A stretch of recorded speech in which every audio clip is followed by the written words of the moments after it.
अस्सलाम वालेकुम, मैं हूँ आरिफ काज़मी। इन व्लॉग्स में हम आपको दुनिया भर से जो अहम तरीन खबरें हैं वो आपसे शेयर करते रहेंगे। खास तौर पर इस वक्त जो सूरत हाल है वो जनूबी एशिया के अंदर एक जंगी कैफियत सी बनी हुई है। खासतौर पर भारत और पाकिस्तान के दरमियान जो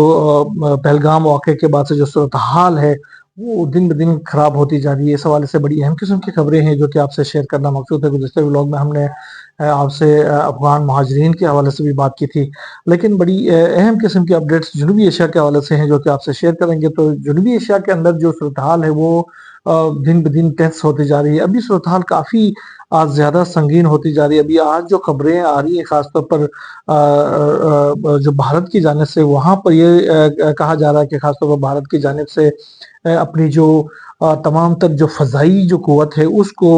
बॉर्डर पे लाया गया है पाकिस्तान के साथ, और उस पे बिल्कुल रेडी अलर्ट हालत में है। उसको हाई अलर्ट बल्कि कहा गया है कि हाई अलर्ट हालत में भारत की जो तमाम तर फ़ज़ाई क़ुव्वत जो है वो मौजूद है। खासतौर पर राजस्थान के हवाले से भी कहा गया है कि राजस्थान के जो अड्डे हैं वहाँ पर मौजूद है, और पंजाब के अंदर मुख्तलिफ जो अड्डे हैं वहाँ पर भी जो भारत की जो फ़ज़ाई जो क़ुव्वत है वो बिल्कुल रेड अलर्ट हालत में है। अब राजस्थान से तो सिंध के मुख्तलिफ इलाकों और इस तरफ कार्रवाइयाँ की जा सकती है। पंजाब के सर से कोशिश की जाएगी ज़्यादा से ज़्यादा बहालपुर और मुख्तलिफ सेक्टर्स के अंदर कोई कार्रवाई करने की, जबकि एलओसी की तरफ तो मुसलसल गुज़श्ता काफ़ी दिनों से दोनों ममालिक के दरमियान फायरिंग का तबादला जारी है। गुज़श्ता रात के हवाले से जो खबरें आई थी वो ये था कि मुख्तलिफ सेक्टर्स के ऊपर भारत की जानिब से मुसलसल हमले किए जाते रहे हैं, और पाकिस्तान की जानिब से भी जवाबी कार्रवाइयाँ की जाती रही। दोनों एटमी ममालिक है, दुनिया बहुत कंसर्न रखती है इस कशीदगी के हवाले से, क्योंकि ये जंग अगर किसी तरीके से टोटल वार की तरफ जाती है तो ये खुदा न खास्ता ये न्यूक्लियर वार की तरफ भी जा सकती है, क्योंकि दो जो जोहरी मुल्क हैं वो लामहला जब सूरत हाल बहुत ज़्यादा कशीदगी की तरफ जाए तो अगर कोई न्यूक्लियर वेपन इस्तेमाल न करें या कोई conventional non conventional weapon use न करे तो वो कोई टेक्टिकल वेपन्स इस तरह का जो भी यूज़ कर सकते हैं जो कि तबाही के बाइस बन सकते हैं। तो दुनिया कोशिश कर रही है कि किसी तरीके से ये जंग जो है दोनों ममालिक के दरमियान न हो, और सूरत हाल इसी तरीके से बातचीत के ज़रिए ख़त्म हो। पाकिस्तान की जानिब से ये कहा गया है कि वो हर किस्म के जो तहकीकात हैं पहलगाम वाक़े के हवाले से वो तैयार हैं, और इस हवाले से वो उन्होंने कहा कि तमाम जो इंटरनेशनल कम्युनिटी, आज़ाद कम्युनिटी है जो तहकीकात करे तो हम उनको वेलकम करेंगे और हम हर तरह से ताउन करने के लिए तैयार हैं। लेकिन भारत ने अगर कोई मिस एडवेंचर किया तो पाकिस्तान की जानिब से कहा गया कि हम उसका दुगना जवाब दे देंगे, और इसका जवाब जो है वो बड़ा डिसासिव होगा, और इससे बहुत ज़्यादा भारत को नुकसान हम पहुंचाएंगे। दूसरी तरफ जो है पाकिस्तान की जानिब से गुज़श्ता 2 से 3 दिनों के दौरान 2 बड़े जो तजुर्बे भी किए गए। खासतौर पर गुज़श्ता रोज़ उन्होंने अब्दाली मिसाइल का तजुर्बा किया था जो कि 450 किलोमीटर से ज़्यादा उसकी रेंज थी, और ये रेंज अगर लाहौर से हम फासला मापे तो ये दिल्ली से ज़रा पार तक भी बनती है। दिल्ली भारत का दारुल खिलाफा है, तो ये एक पैगाम दरअसल पाकिस्तान की जानिब से देने की कोशिश की गई कि हमारे जो न्यूक्लियर कैपेबल वेपन्स जो हैं वो तैयार हैं और वो दिल्ली तक पहुंच सकते हैं। आज पाकिस्तान की जानिब से फतेह मिसाइल का तजुर्बा किया गया जो कि वो भी एक बड़ा अहम किस्म का वो है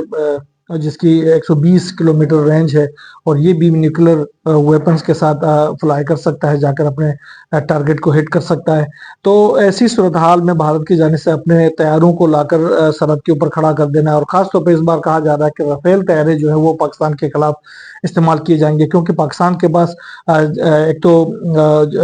F-16 तैयारे हैं, और दूसरे J-17 थंडर तैयारे हैं, और तीसरे जो है वो J-10C तैयारे हैं। चौथे ये कहा जा रहा है कि तुर्किया से हासिल किए गए जो कान तैयारे हैं, जो 5th जनरेशन के जो तैयारे हैं वो भी पाकिस्तान के पास मौजूद है। तो अगर इस तरह की कार्रवाई पाकिस्तान की जानिब से, चूंकि उनकी जो तैयारे हैं वो बड़े हाईली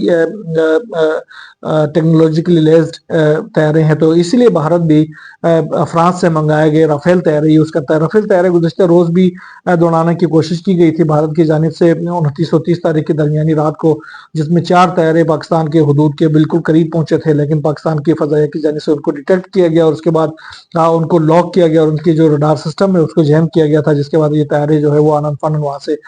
بھاگنے پر مجبور ہو گئے تھے اور وہ جا کر انہوں نے سری نگر پہ جا کر انہوں نے لینڈ کر دیا تھا۔ تو یہ صورتحال ہے۔ اس وقت ایران کے وزیر خارجہ عباس اراغچی بھی پاکستان پہنچے ہوئے ہیں اور آج انہوں نے باقاعدہ ملاقاتیں کی ہیں، دفتر خارجہ میں بھی اسحاق ڈار صاحب سے ملاقات کی ہے اور کوشش کی ہے کہ وہ کہ پاکستان اور انڈیا کے درمیان کوئی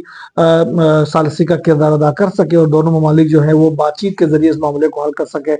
دیگر حکام سے بھی ملاقاتیں کر رہے ہیں اور آج رات وہ جائیں گے دلی کے لیے روانہ ہوں گے، وہاں پر بھی انڈین حکام کے ساتھ بھی وہ ملاقاتیں کریں گے اور کوشش کریں گے کہ کسی طریقے سے معاملات جو ہے وہ افہام و تفہیم کے ذریعے اور مذاکرات کے ذریعے حل ہوں اور بات چیت جو معاملات جو ہے وہ جنگ کی طرف نہ جائے، کیونکہ جنگ کی صورت میں بڑی تباہی آ سکتی ہے، کیونکہ پورا خطہ اس وقت جنگ کے دہانے پر ہے۔ کیونکہ اگر جنوبی ایشیا جنگ جہاں پر جنگ کے دہانے پر وہاں پر جو مڈل ایسٹ کا جو خطہ ہے وہ اس کی بھی حالت ایسی ہے۔ ایران اور امریکہ کے درمیان، ایران اور اسرائیل کے درمیان جس طرح کی کشیدگی، ابھی اسرائیل نے دھمکی دی ہے ایران کو کہ جو یمن کی جانب سے جو حملے کیے گئے تھے اس کے بعد انہوں نے الزام یہ لگا دیا ہے ایران کے اوپر کہ یمن کے جو بھی حملے ہوتے وہ ایران جو ہے وہ ان کے ذریعے یہ کارروائی عمل میں لاتے ہیں، لہٰذا ہم جوابی کارروائی جو ہے وہ ایران کے اوپر کریں گے۔ تو یہ ایک صورتحال وہاں پر پریویل کر رہی ہے۔ تو اس پورے خطے کو جنگ کے دہانے سے واپس لانے کے لیے جو دوست ممالک ہیں وہ کوششوں میں لگے ہوئے ہیں۔ رشیا کی جانب سے بھی دونوں ممالک سے ریسٹرین کا مظاہرہ کرنے کا مطالبہ کیا گیا ہے۔ تو یہ صورتحال آنے والے دنوں میں اس ریڈ الرٹ صورتحال میں جو بھی نئی ڈیولپمنٹ سامنے آتی ہے انشاءاللہ آپ سے شیئر کریں گے۔ یہاں بس اتنا ہی، اللہ حافظ۔